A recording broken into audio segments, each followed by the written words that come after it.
Taking responsibility for whatever happens to you. Knowing that you have consciously made the decisions that are now affecting you.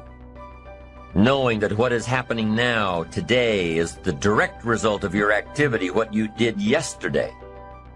Self-reliance is basically counting on yourself. Now, being self-reliant doesn't mean you can't work with others or trust others.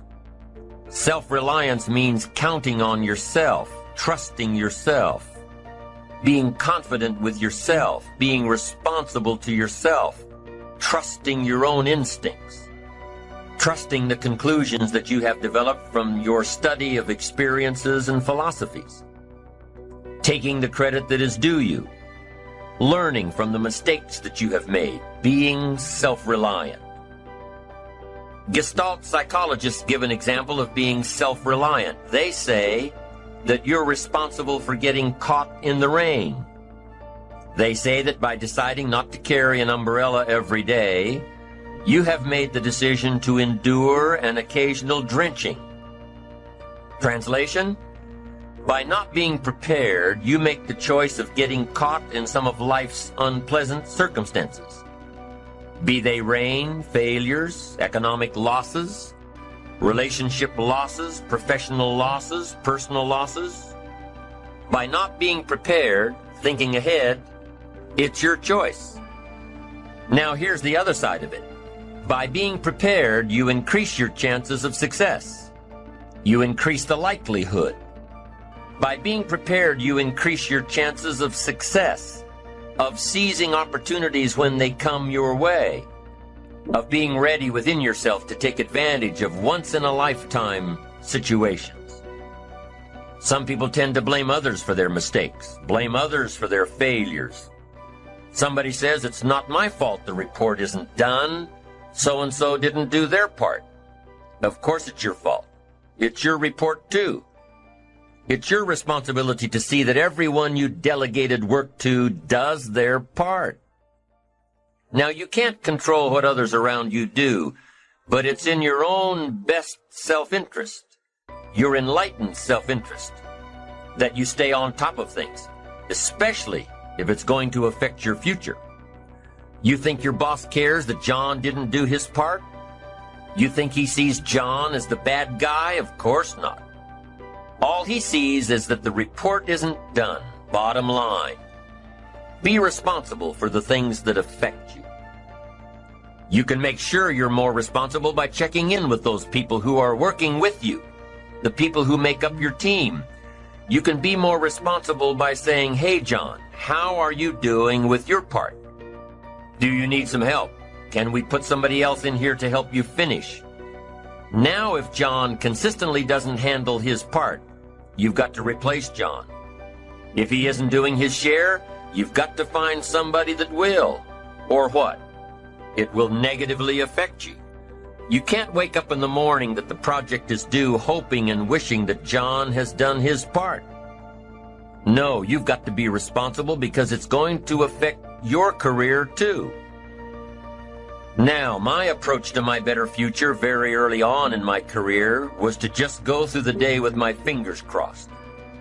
And I used to say something like, I sure hope things will change for the better. Then here's what I found out. They're not going to change. Somebody says, well then, how will my life ever change? Answer, when you change. When you change, when you get better, it'll get better. If you change, it'll all change. Don't put it on someone else. Hope that someone else will change it for you. Take responsibility for yourself. Take personal responsibility. You can't change the circumstances or the seasons or the wind, but you can change your reading habits. You can change whether or not you go for the skills, burn the midnight oil, turn yourself around, multiply your value by 2, 3, 5, 10. That you've got charge of. That you have control of. You don't have control of the constellations, but you've got control over whether or not you go to night school, take adult classes, learn some new skills. You have control over that. And if you don't, that's your fault. You've got to take personal responsibility. You've got to be self-reliant. You. Nobody else can change your life, alter your ambitions, pave a golden road for you. But you can. It's up to you. Be responsible for yourself. Learn to reap the harvest without complaint. This is a sign of growing maturity. And here's where it comes from: taking full responsibility. Take full responsibility for everything you do. Be responsible to yourself. It's your crop. Whatever your paycheck is, take full responsibility. You say, well, it's my employer. No, it's not your employer. You can become twice as valuable, 3 times as valuable. Burn the midnight oil, learn some more skills, bring more value to the marketplace. I'm telling you, whatever your harvest is, take it without complaint. Take it without blaming others. Self-preparation leads to control over your life. We discussed this in the last session. Whenever you prepare correctly, taking all of the steps you're supposed to take, doing everything in your power to stay on track, whenever your preparations lead to success, achieving your goals, you reinforce the disciplines that got you there. Success leads to reinforcement of the proper disciplines. If what you're doing is working, keep doing it. If what you're doing isn't working, change it. When you are doing all that you can possibly do and are successful at reaching your expectations, keep doing it. Success is a reinforcement. Psychologists call this positive reinforcement. We all know about positive reinforcement. That's how we train our dogs. That's how we teach our kids. That's how the trainers at SeaWorld can get a killer whale to do tricks and follow commands and work side by side with humans, by positive reinforcement. When you bring a brand new puppy home and try to teach him not to mess in the house, what do? You reward him for going outside or scratching at the door. When you're trying to get your toddler out of the diaper stage, what do? You reward her with special presents, make her feel special for learning something new. When you're trying to get your older kids to crack the books and study, what do? You reward them when they get good grades. You teach them that the skills they are developing now will have great positive effects on their lives later. But you reward them now. This is positive reinforcement. Learning that there are rewards for doing something good, something worthwhile, something of value. The greater the value, the greater the reward. The better you do, the better your reward. The greater the value, the greater the reward. A bigger paycheck, a better house, financial freedom. It's all a reward system. Now, there are 2 major benefits of positive reinforcement. Number 1, positive reinforcement builds good habits. If what you are doing, the habits you've gotten into, are building your ambition and increasing your success, keep doing them.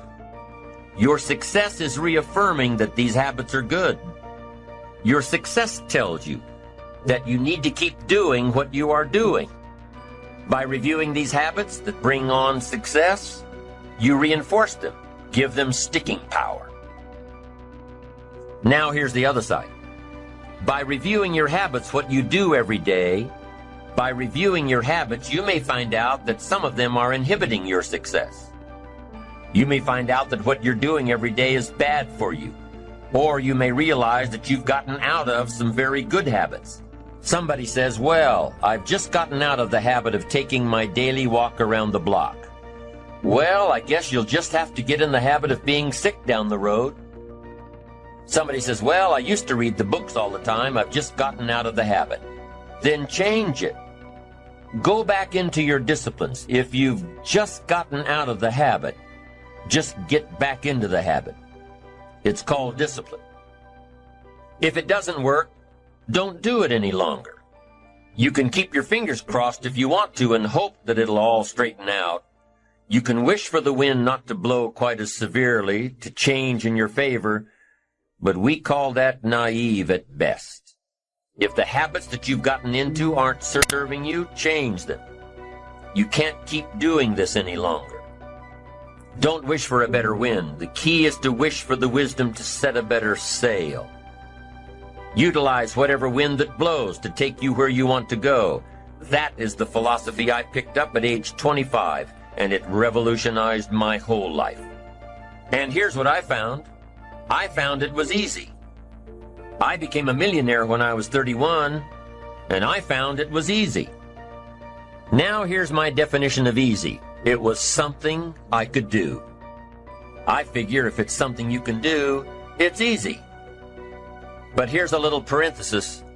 I worked hard at it. I made sure my disciplines were in line. I made sure my habits were good. I made sure I did all that I could. I found something that I could do, but I worked hard at it. I got up early, stayed up late, and worked hard from age 25 to 31. But what I did was easy, meaning it was something I could do. Well, you say, Mr. Rohn, if it was so easy, how come during those 6 years all those other people around you didn't get rich? Here's why. It's easy not to. How else would you describe it? That's it. It's easy to keep doing the things that don't work. It's easy to keep bad habits. It's easy not to develop the disciplines. It's easy not to. So how come I got rich and they didn't? Here's a philosophical phrase. The things that are easy to do are also easy not to do. That's the difference between success and failure, between daydreams and ambitions. Here's the key formula for success. A few disciplines practiced every day. And those disciplines have to be well thought out. What should you spend your time doing? Don't waste your time on things that aren't going to matter. But a few simple disciplines can change your whole economic future. Future with your family, future with your business, future with your enterprise, your sales career, your management career. A few simple disciplines. A few simple habits. Good habits. Repeated every day. Now here's the formula for failure. Errors in judgment, repeated every day. All you've got to do is to have a few errors in your judgment and repeat them every day. I'm telling you, they'll spin out of control in 10 years. You'll end up driving what you don't want to drive, wearing what you don't want to wear, living where you don't want to live, earning what you don't want to earn. A few errors every day, bad habits every day. It's disastrous. Now here's why it's easy to repeat an error in judgment. Because failure doesn't fall at the end of the first day. Bad habits don't show their horrible results at the end of the first day, or the first week, or the first month. It's easy to get faked out. If disaster fell on us at the end of the first week, we'd change our philosophy. But it's so subtle. Errors in judgment, bad habits. They're so subtle, they get you a little off course, a little off course, a little off course. You keep drifting off course, and all of a sudden you're caught. So you've got the choice right now of one of two easies, easy to do or easy not to do. I can give you in one sentence how I got rich by the time I was 31. I did not neglect to do the easy things I could do for 6 years. I did not neglect. That's the key. I found something easy I could do that led to fortune, and I did not neglect to do it. The major reason for not having more of what you want in America, more health, more money, more power, more influence, more everything, the major reason is simple neglect. Neglect. And if you don't take care of neglect, it becomes an infection, and then it becomes a disease. So if you're in the habit of not doing it, doing all it takes to get ahead, get in the habit of doing it. Doing all it takes. That's the first benefit of positive reinforcement, building good habits.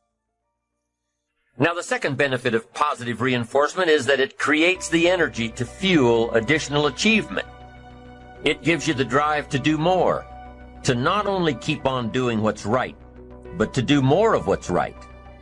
The disciplines that will help you grow and get ahead of it all.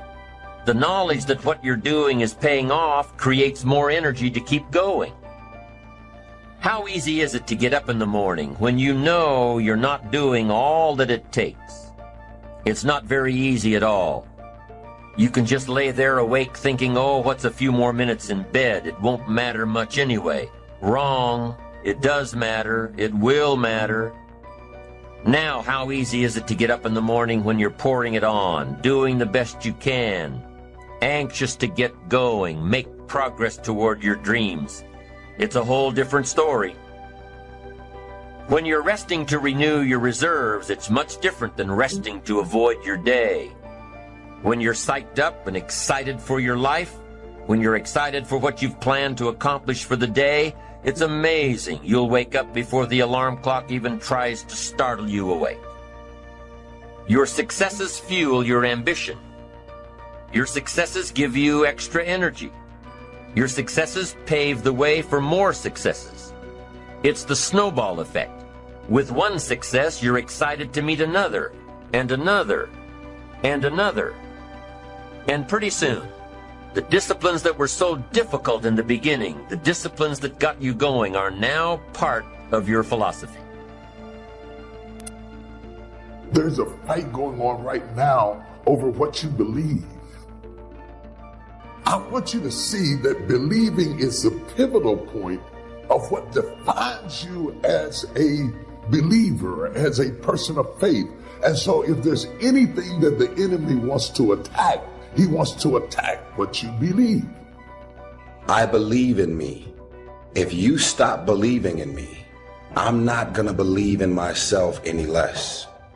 The day that you start living your life according to everybody else's opinion is the beginning of the end. You have got to stand up to that voice. You've got to sell yourself every day on your abilities, on the goal that you want to reach.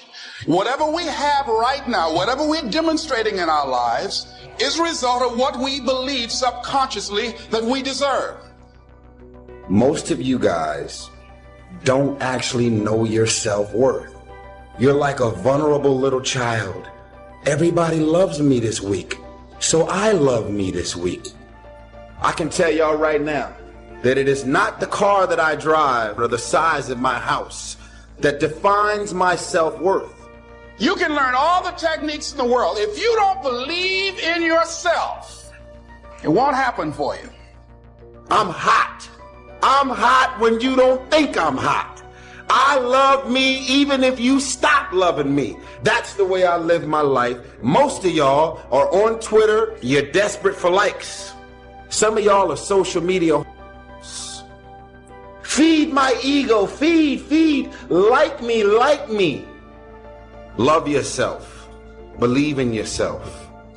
Independent of the validation of the world. Telling yourself every day, here I go again, and I got what it takes. You can never lose faith. When you don't see no way how, you have to buckle down and keep believing. Decide that you're going to push yourself. Most people give up on themselves easily. You know the human spirit is powerful. To hold on in spite of everything, the power to endure. This is the winner's quality.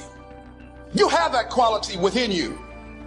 You want to be as smart as you can be. Learn all you can, read all you can. That's very important. But believing is our only gateway to God. It's not making pies. Believing is our only gateway to God. The enemy comes against what you believe and what you know about God. Most of the things you're worried about that the enemy is playing with, he doesn't need. Satan doesn't need your house. Satan doesn't need your car. The devil took my car. What are you going to do with it? He doesn't need your car. He needs you worried. He needs you upset. The enemy is after your mind. Because it is with the mind that we serve the Lord, then your mind has to be healthy. The original sin is really unbelief. So the enemy doesn't try to physically move them out of the garden. He tries to move them away from what they believe. Oh, you should eat of it because if you eat, you're going to be just like God. You will know as God knows. Like God is trying to stop you from doing something because God is intimidated by you. What utter stupidity. And yet he is attacking not their bodies.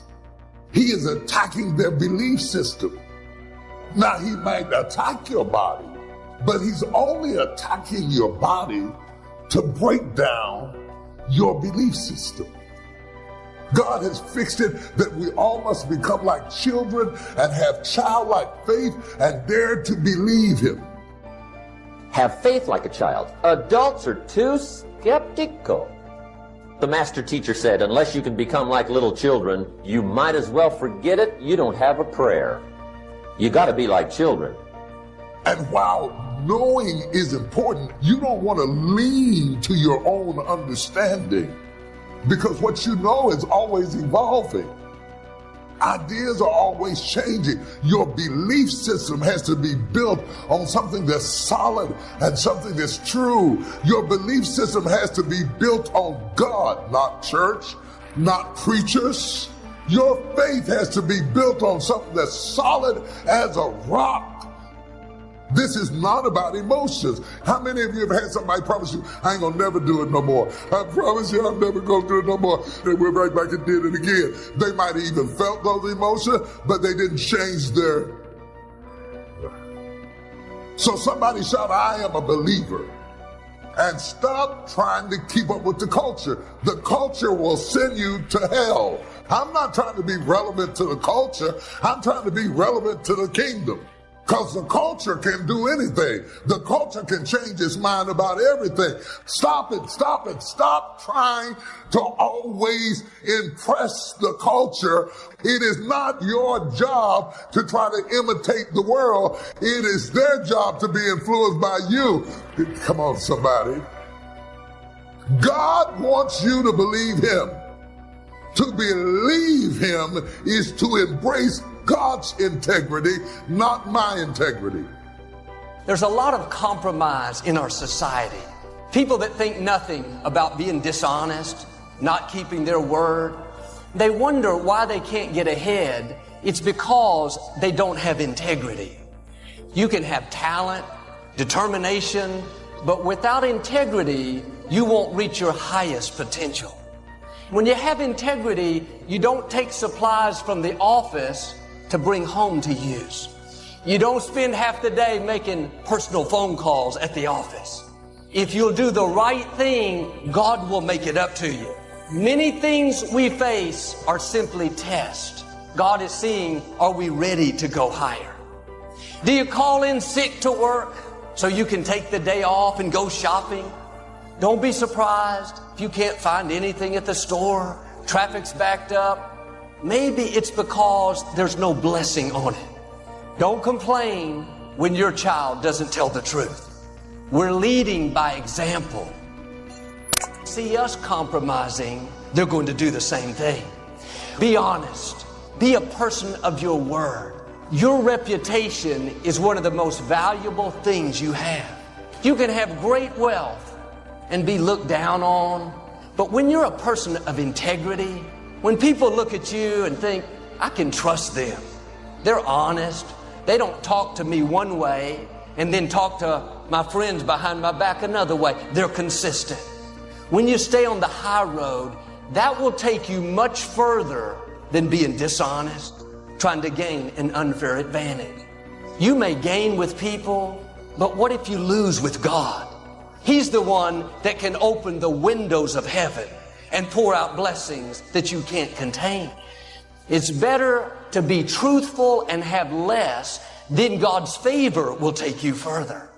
Instead of trying to cross the line, why don't you try a different approach